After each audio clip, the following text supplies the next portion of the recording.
All right, welcome everybody. I am here with Byron Harvey, artist and also program coordinator of Inversion Vocal Ensemble. So all of you vocalists that are out there, this will be a great interview for you to tune into, and make sure you pay really close attention to what Mr. Harvey has to say. So yes, thank you, Mr. Harvey. Thank you for joining us.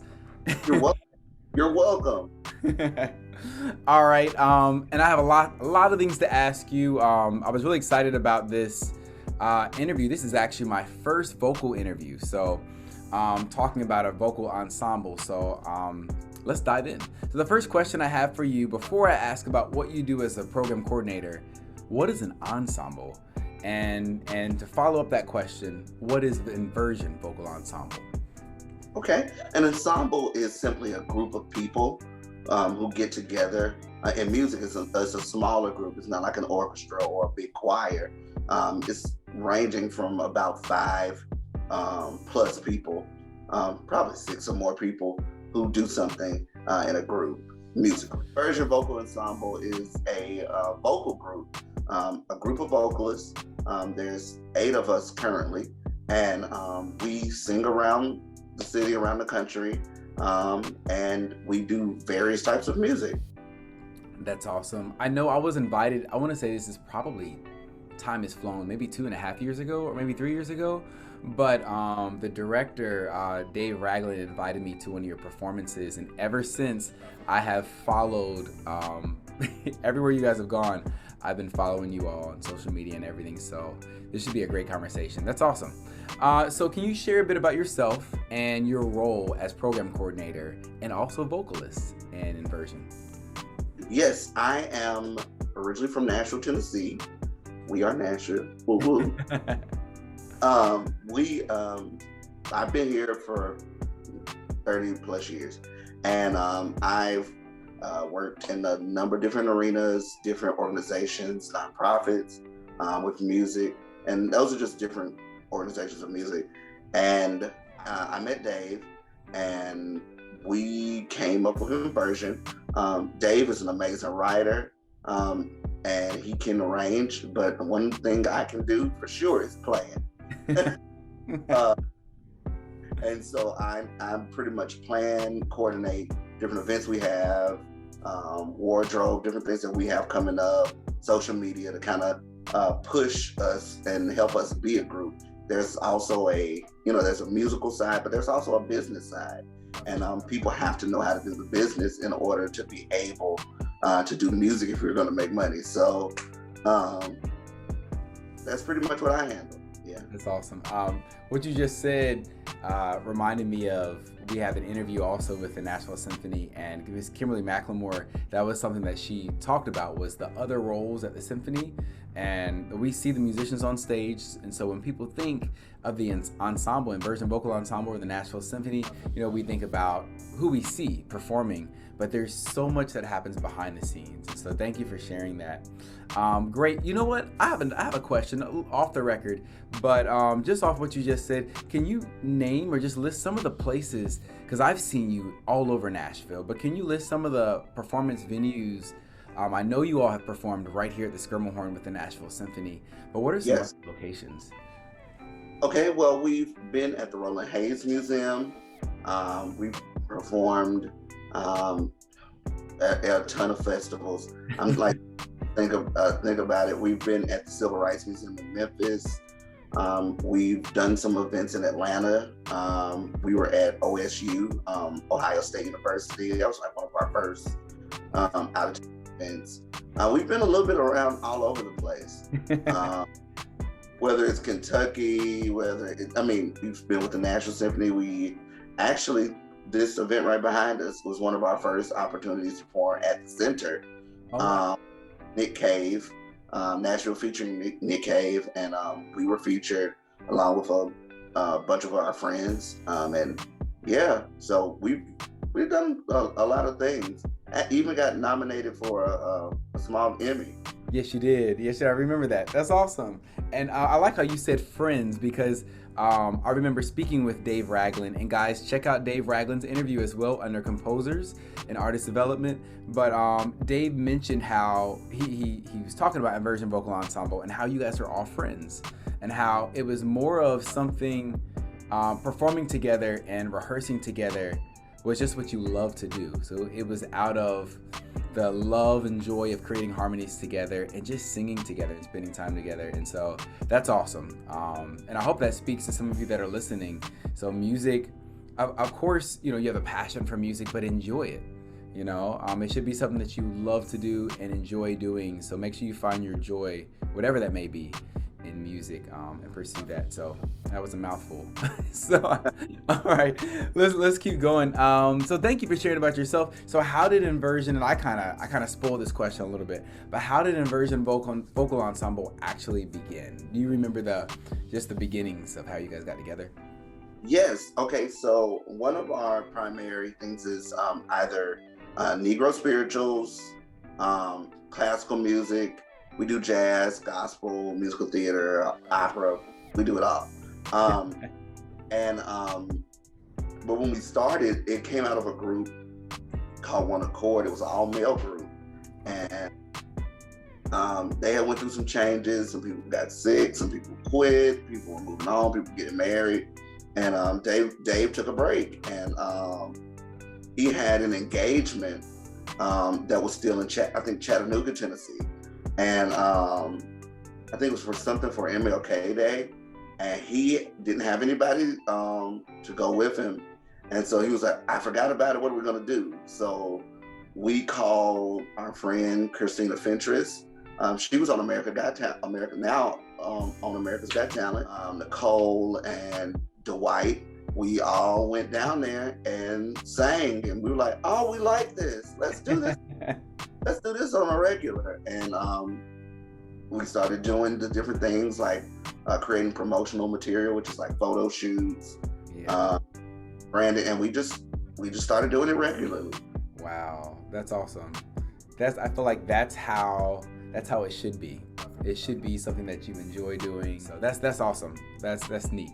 I feel like every ensemble or like band, there's some interesting story around how it started. So that's great. Okay, cool. So I do want to ask you kind of answered this a bit, but what type of repertoire? Because that's what caught my ear too with Inversion was the diversity in your repertoire. And guys, repertoire would be the music, what they perform. Okay, but what type of repertoire of music do you all perform? Okay, and or I like to say repertoire is music that we know. I like that, yeah. Yeah. And when we started the group, we initially were like, we're not just gonna do classical music, and we're not just gonna do gospel music, and we're not just gonna sing spirituals every day. So we started adding a multiplicity of just many different styles of music. We cover, most of us are classically trained. Yes, all of us are classically trained. So we can easily do classical music, operatic music at the drop of a hat. Some of us, our original members were a part of the Fish Jubilee Singers. Wow. So like spirituals were easy.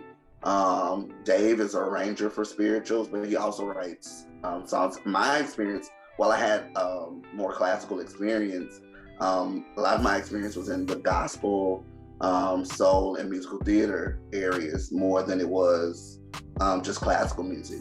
So started in using that. One of our members, she is like an amazing jazz vocalist. Wow. So we do a little bit of everything just for everybody. So that's awesome. When talented people get together, right. You never know what can happen. That's awesome. Wow. So what vocal part do you sing with Inversion Vocal Ensemble? I am a bass. I usually do bass, unless we just have to move me up to tenor, but I'm a bass. That's awesome. That's great. That's awesome. Okay. So I have so many questions to ask around that, but I'm going to stick to the script. I'm going to do the right thing.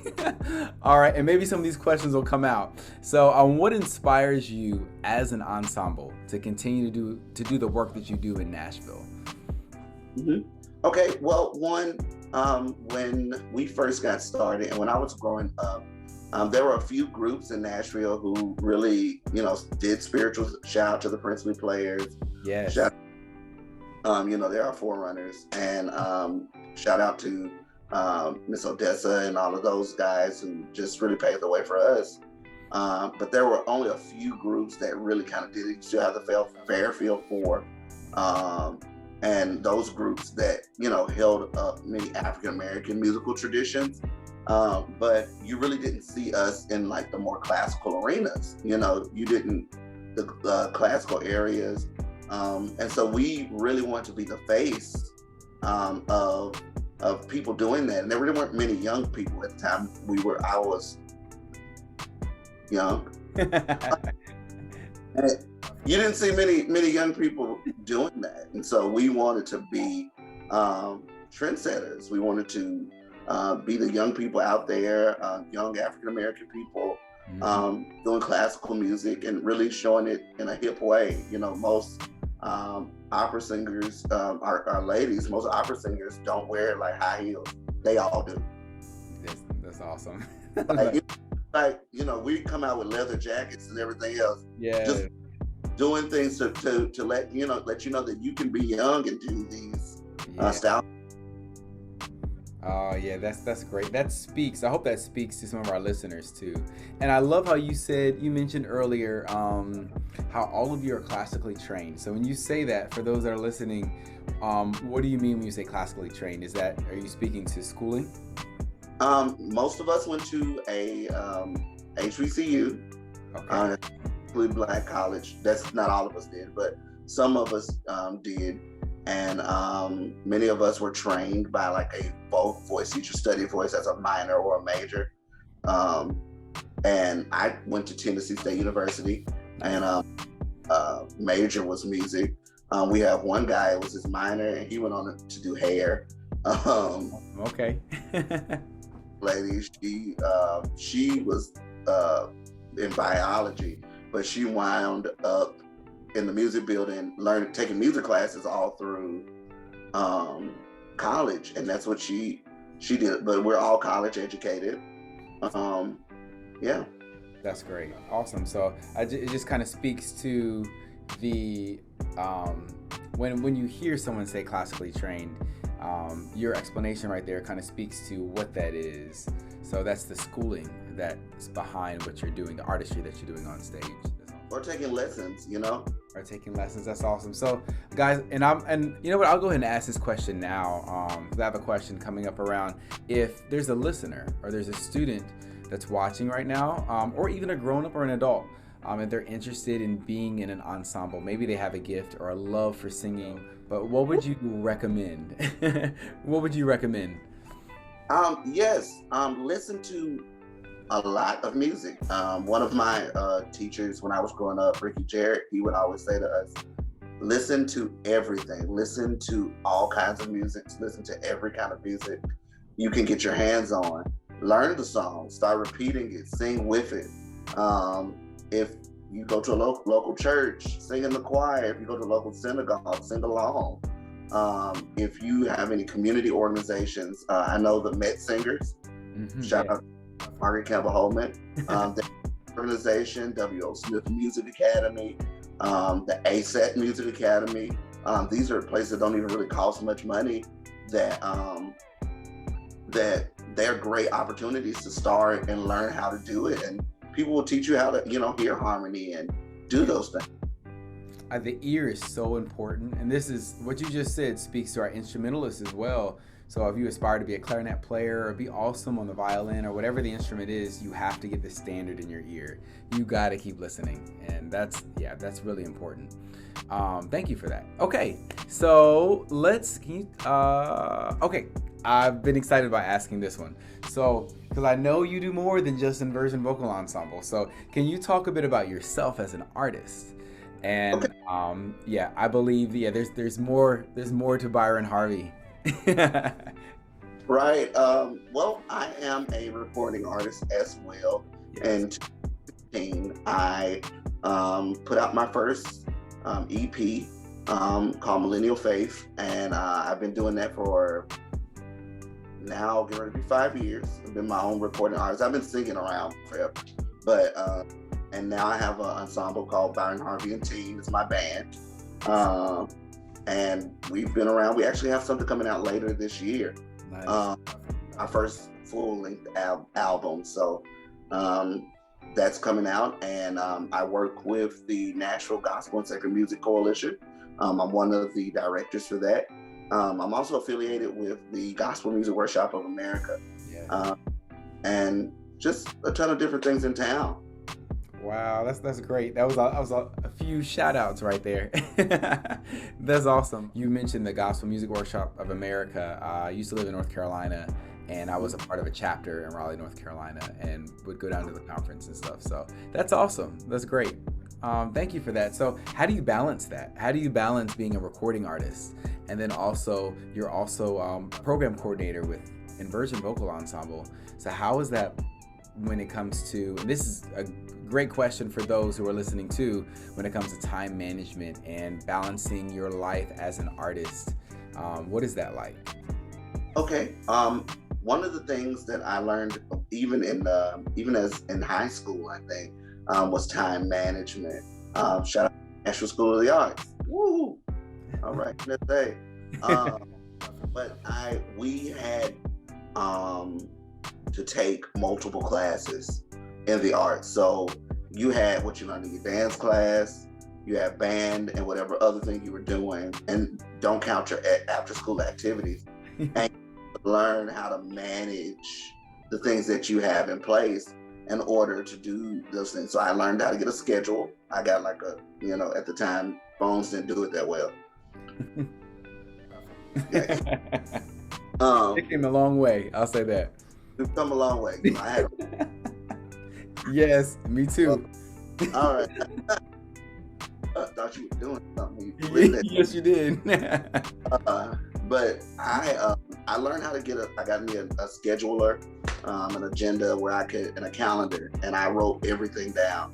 When things were due, when I had rehearsals, when I had planning meetings. And so if you look at my calendar now, it literally looks like, but I've learned how to just pay attention. I know when to take breaks, when I need to rest, when I need to just chill. I make sure I take those times and to rejuvenate. So it's and then I work hard. I think sometimes people are often afraid of hard work. Well, there's nothing wrong with hard work. The most successful people are the hardworking. So you just keep pushing. That's awesome.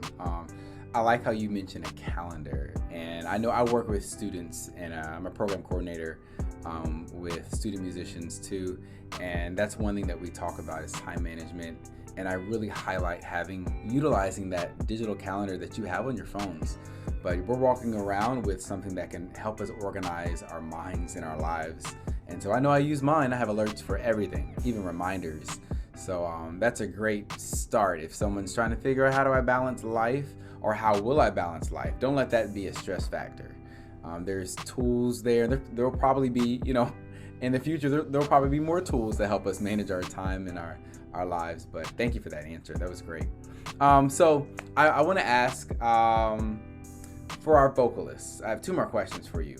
So let's say, what would be the most important thing to remember?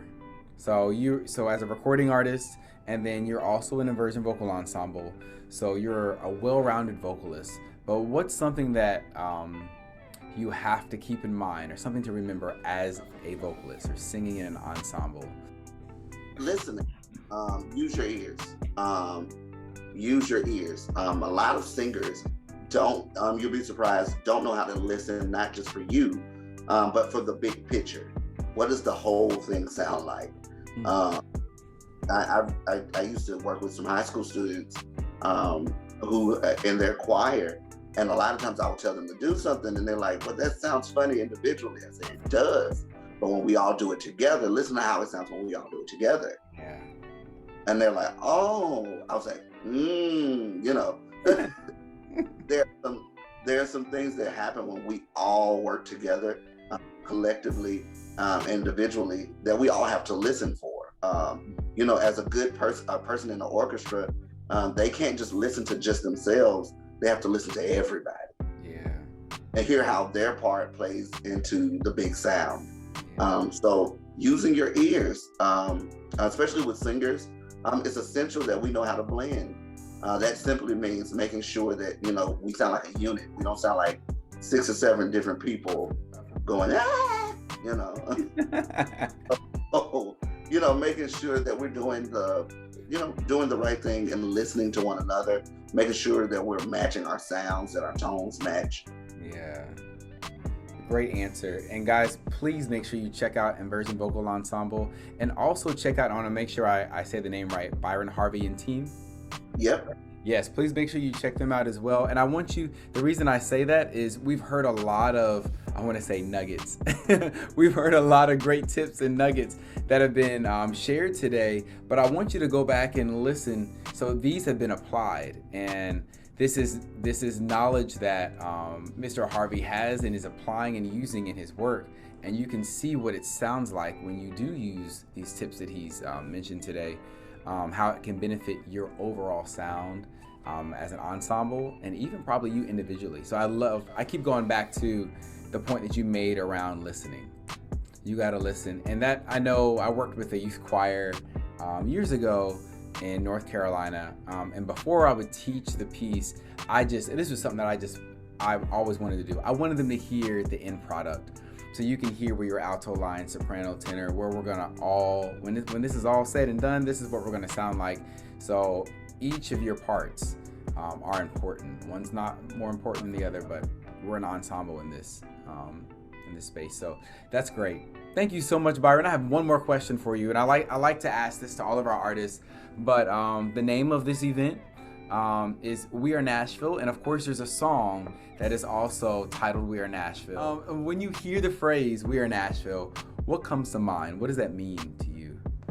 We are Nashville. We're all from different backgrounds, different spaces. We bring different things to the table, but we are Nashville.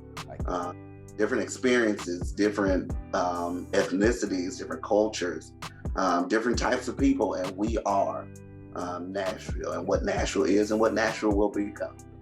I love that. And all of us together. That really speaks to all of us together. So whoever you are, what you bring to the table, what you bring to our city, together we are Nashville. So that's a great, I like that angle you took on that. So again, thank you. If we want to get in contact with you, Mr. Harvey, how can we do that? How can we find you? You can find me on all social media platforms, Byron Harvey. On social media, it's B Harvey and Team. On YouTube, it's B Harvey and Team. And even on TikTok, B Harvey and Team. All right. That's perfect. And Inversion Sings, for all of Inversion things. And Inversion Sings on YouTube as well. So that's awesome. Yeah. Thank you so much. And guys, I'm going to link all of these links and websites will be on the site. And by the time that you're watching this, they're probably already there. So make sure you look below the video or above the video, and you should see all the links that Mr. Harvey just shared with us. So that's about it. Thank you so much, Mr. Harvey. And guys, make sure you check out the rest of the website and see what else is there for you. All right, and have a great rest of the week. You as well. Thank you. See you guys.